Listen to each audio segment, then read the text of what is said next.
আপনি সুসময়ে আল্লাহকে ডাকলে দুঃসময়ে তিনি আপনাকে একা ছাড়বেন না। রূপচর্চা ছেড়ে আমল চর্চা করুন, চেহারায় আল্লাহ তাআলা এমনিতেই নূর দিয়ে দিবেন। নামাজ ছাড়া আজান, সেটা হলো জন্ম, আর আজান ছাড়া নামাজ, সেটা হবে মৃত্যু। মহানবী হযরত মুহাম্মদ সাল্লাল্লাহু আলাইহি সাল্লাম বলেছেন, নিশ্চয়ই শুক্রবার সপ্তাহের শ্রেষ্ঠ দিন। আপনার ঘরের সবচেয়ে সুন্দর জিনিস হলো আপনার জায়নামাজ ও কোরআন শরীফ। যদি ভাগ্য খারাপ হতো তাহলে মহানবী হযরত মুহাম্মদ সাল্লাল্লাহু আলাইহি ওয়াসাল্লামের উম্মত হয়ে জন্ম নিতাম না। রব্বানা আতিনা ফিদ দুনিয়া হাসানা ওয়া ফিল আখিরাতি হাসানা ওয়া কিনা আযাবান নার।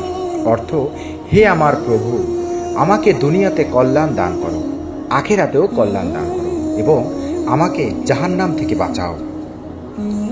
বিপদ যতই বড় হোক না কেন, আল্লাহর রহমত তার চেয়ে অনেক অনেক বড়।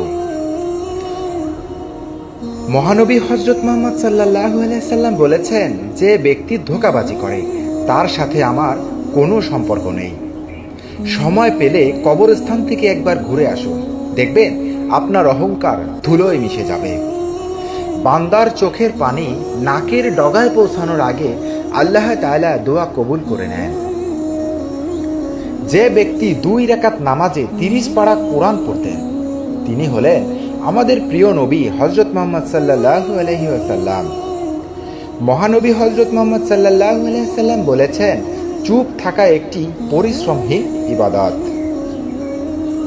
অন্যের পৃথিবীকে জাহান্নাম বানিয়ে সিজদায় জান্নাত খোঁজার চেষ্টা করো না। কাগজ দিয়ে অনেক কিছু তৈরি করা হয়, তার মধ্যে সবচেয়ে উত্তম হলো আল কোরআন। নিয়মিত নামাজ মানুষের রিজিক বৃদ্ধি করে। একবার বলবেন আলহামদুলিল্লাহ। নামাজে আছে সুখ, নামাজে আছে শান্তি। নামাজ পড়লে দূর হয় মনের সব ক্লান্তি। কখনো হতাশ হলে 2 রাকাত নফল নামাজ পড়ে নিও, দেখবে হতাশা কেটে যাবে ইনশাআল্লাহ।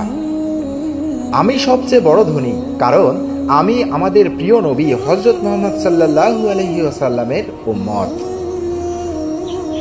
মানুষ সিজদা অবস্থায় মৃত্যু চায়, কিন্তু দুঃখের বিষয় নামাজ পড়তে চায় না।